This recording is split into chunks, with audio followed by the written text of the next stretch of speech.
শুক্রবারের একটি নিরামিষ কুকিং ব্লগ আজকে আপনাদের সাথে শেয়ার করে নেব।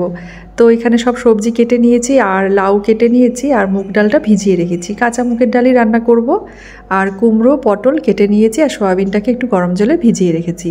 সবার প্রথমে আমি পটলটাকে একটু লাল করে ভেজে নেব, সামান্য একটু নুন আর হলুদ দিয়ে। পটল যতক্ষণে ভাজা হচ্ছে ততক্ষণে আমি পাশের গ্যাসে বসিয়ে দিয়েছি কুকারের মধ্যে দিয়েছি সাদা তেল আর 5 ফোড়ন, আর দিয়েছি শুকনো লঙ্কা আর তেজপাতা। আর মুগের ডাল তো ভিজিয়ে রেখেছিলাম আগের থেকে, সব দিয়ে দিয়েছি, নুন হলুদ কাঁচা লঙ্কা দিয়ে ঢাকনাটা বন্ধ করে 2টো সিটি দিলেই ডালটা হয়ে যাবে। এদিকে পটলগুলো বেশ লাল করে ভাজা হয়ে গেছে, আমি পটলগুলোকে ছেঁকে একটা বাটিতে তুলে রাখলাম। কড়াইতে আমি সে কারণে তেলটা একটু বেশি করেই দিয়েছি। তো পটলটা ভাজা হয়ে গেলে তারপরে আমি কুমড়োটাকেও একইভাবে ভেজে নেব। তো কুমড়োটা দিয়ে দিয়েছি, ওর মধ্যে নুন আর সামান্য একটু হলুদ দিয়ে কুমড়োটাকে একটু লাল করে ভেজে আমি যে বাটিতে পটলটা রেখেছিলাম সেখানেই কুমড়োটাও রেখে দিলাম। এবার আমি সয়াবিনটাকেও ভেজে নেব। তার আগে একটু বড়ি ভেজে নিচ্ছি, খুব সামান্য দিয়ে দিয়েছি বড়ি, আর বড়িটাকে একটু লাল করে ভেজে তুলে রাখলাম। তো ওই তেলের মধ্যে আমি এবার সয়াবিনটাও দিয়ে দিলাম, সয়াবিনটাকেও একটু নুন আর সামান্য একটু হলুদ দিয়ে ভেজে নিয়েছি। তো সয়াবিনটাও ভাজা হয়ে গেছে, সব সবজি ভাজা হয়ে গেছে। এবার ওই তেলের মধ্যে দিয়ে দিলাম গোটা জিরে আর তেজপাতা ফোড়ন।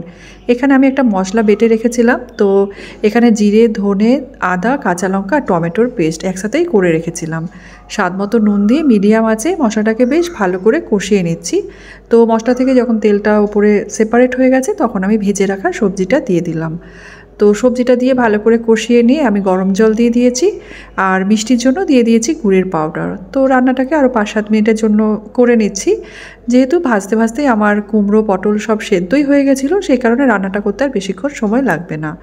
এবার নামাবার আগে দিয়ে দিয়েছি ভেজে রাখা বড়িটা দেওয়ার পরে আরও কিছুক্ষণ আমি নাড়াচাড়া করে সার্ভ করে নিলাম আমার আজকের এই রেসিপিটা। এবার আমি কুকারটা ঠান্ডা হয়ে যাওয়ার পর ডালটাও একটা বাটিতে ঢেলে রাখলাম।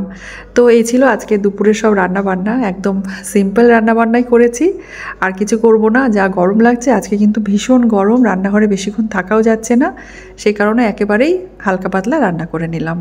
এবার লাঞ্চটাকে সার্ভ করে নিচ্ছি। এর সাথে একটু লেবু হলে খুবই ভালো হতো, গন্ধরাজ লেবু দিয়ে ডালটা খেতে আমি ভীষণ ভালোবাসি।